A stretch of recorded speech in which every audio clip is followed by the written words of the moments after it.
ઉત્તર પ્રદેશના લખનૌમાં ઇન્દિરાનગર પોલીસ સ્ટેશન વિસ્તારમાં એક અત્યંત દુઃખદ ઘટના સામે આવી છે, જ્યાં 13 વર્ષીય કિશોરનું શંકાસ્પદ સંજોગોમાં મૃત્યુ થયું છે. પરિવારજનોએ મૃત્યુનું કારણ કિશોરને મોબાઈલની ગેમ ફ્રી ફાયરની લત હોવાનું સામે આવ્યું છે. પોલીસ દ્વારા હાલમાં મૃતદેહને પોસ્ટમોર્ટમ માટે મોકલી આપવામાં આવ્યો છે. સમગ્ર મામલાની તપાસ ચાલી રહી છે.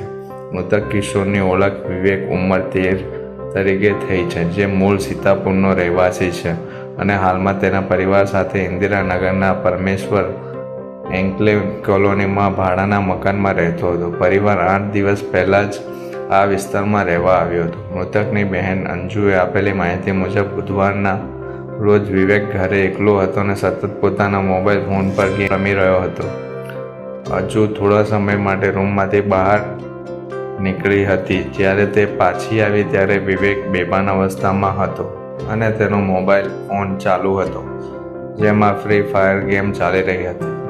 શરૂઆતમાં બહેનને લાગ્યું કે તે ગેમ રમતા રમતા સૂઈ ગયો હશે, પરંતુ લાંબા સમય સુધી કોઈ હલનચલન ન થતાં તેને શંકા ગઈ અને પરિવારજનોને જાણ કરી. પરિવારના સભ્યો તાત્કાલિક વિવેકને લઈને નજીકની લોહિયા હોસ્પિટલ પહોંચ્યા, જ્યાં ફરજ પરના ડોક્ટરે તેને મૃત જાહેર કર્યો હતો.